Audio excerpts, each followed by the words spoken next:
of bias or an effort to influence the election. Joining me right now is Julie Ainsley, national political reporter for NBC.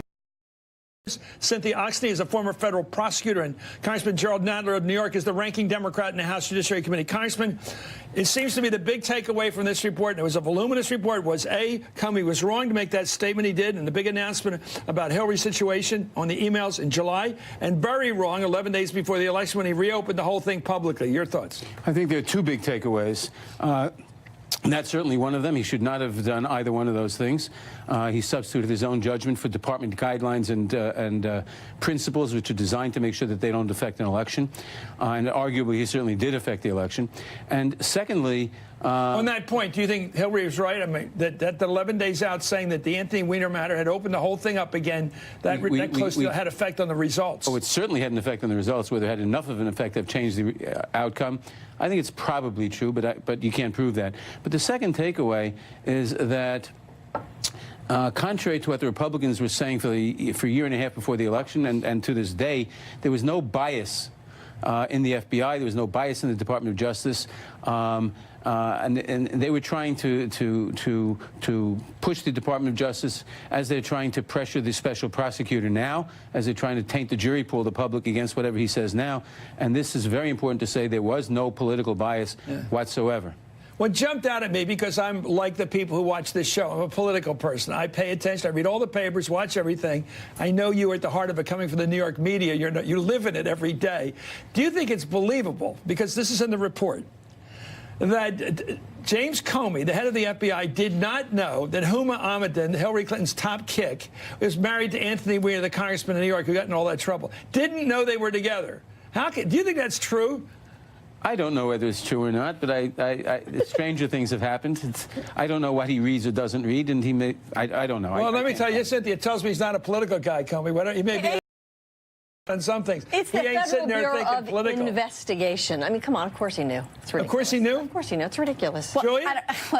I don't like to wager, but I do think that the reason we're asking this question is not just because it's fun to play these games in Washington where we all know. It is weird because this is a New York tabloid story that never quit about Anthony Weiner. How many jokes they make about him. It's true. Yeah. But I think the real reason why that matters is because of the delay. We found out from this report today that as of September 29th, 2016, they had enough information to subpoena those emails on Anthony Weiner's computer. So why did we not hear about that till October 28th when he told Congress? Well, was there an agent there, a special agent there, who slowed it down to have a bigger impact on the election? So that is what they investigated. What they found is there are a number of people who decided not to move forward.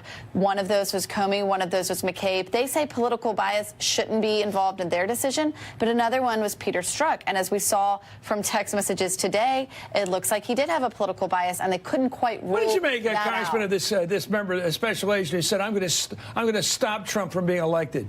Was that just bull talk or BS? I think it was. I think that what those tapes prove is that Strzok and his girlfriend, Lisa Page, agreed with the majority of the American people who don't like Donald Trump, and they're entitled to their political opinions. But when he said, we're going to stop it, what do you make of that? I think that was rhetoric to his girlfriend. What would you make of that legally? Let me add one thing. Cynthia, wouldn't you use that against some guy if he said, I'm going to stop it, and I'm a special agent? It's totally inappropriate for a special agent of the FBI who's supposed to be above reproach to be writing that. It makes no sense. And we tell our children, whatever you put in your email, it's not private. Nothing is private. And if you are working on an investigation that this serious, you should not be saying that. But the IG specifically found that there was no evidence that any decision or action taken by any of the agents, Strzok, Page, anybody else, was affected by political bias. You think that'll stop Trump from tooting this? Don't stop Trump, but well, Trump lies about everything. So but here's the problem: what this is done, it's the Strzok and it's Comey breaking all the rules, and it was a terrible thing that he did for the Department of Justice. And that's the way I look at it, as a prosecutor and as somebody who wants the justice system to appear fair, and it does taint the whole justice system. The Strzok has tainted it. Here's my big question. You guys are maybe Joy. Why didn't he, when he found out that Anthony Weiner had some stuff on it that was got on his, they were sharing, husband and wife were sharing the same laptop at home, and some of the stuff he was picking up from Hillary on his laptop. Why didn't he just look at it, examine it, and then decide to make a statement on it? They checked out this laptop in a couple of hours.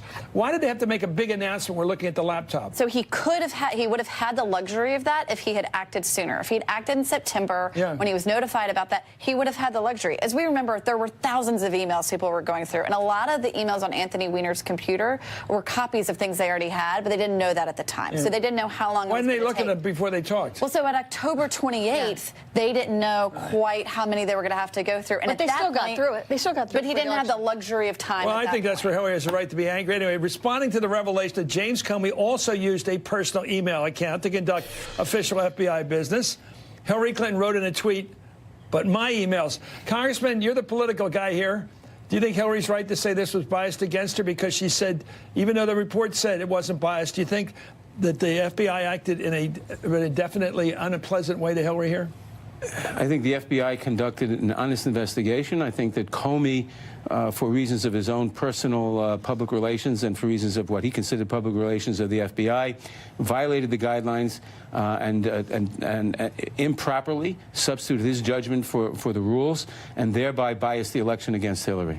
We've got a report, I read it in Politico today, Congressman, that Mr. Mueller's not doing too well in the polls. This constant trashing of him by this president and his out there on Fox and everywhere else is having an impact. Especially given the fact that he's behaving properly and not answering it and not leaking. The only thing we know about this investigation has been leak-proof. The only thing we know about the investigation is from court filings, who's been indicted and what the indictments say, who's pleaded guilty, and any legal filings they make, period. So you've got one side, the president and all his allies, trashing Mueller, trashing the investigation, trashing the FBI, trying to taint the jury pool, as Giuliani quite directly said, and on the other side, a proper professional investigation, saying nothing and answering nothing. Yeah, the good guys are not winning this public debate. Well, the one thing we know because of this report is that Mueller will be very cautious about when he does his release, and it will, if he can't get it done by August 1, there won't be a peep until after the election. I thought about that today. I mean, the 2018 election. learned. Oh, yeah. You got that, Congressman? Are you going to have a shutdown of any kind of... I don't know if August 1st is the magic date, but yes. Okay. Julia? But right, I mean, the lessons learned from this. It is very probable that we could be in a similar situation. We have a president who will be, his party going through midterms. He will be facing another election in 2020. And there are countless investigations into him and his businesses and to his lawyer we saw today. And so it could be possible that you could be in this position again where federal investigators How about state investigators? Or the state investigators in New York have City, to know. the US I don't think they're bound by... I don't think they're worried about the congressional schedule. Anyway, U.S. Congressman Jerry Nadler, the ranking Democrat in the House Judiciary Committee, he may be the most important guy in the country next year. Thank you, Julie Ainsley and Cynthia Oxney. Up next.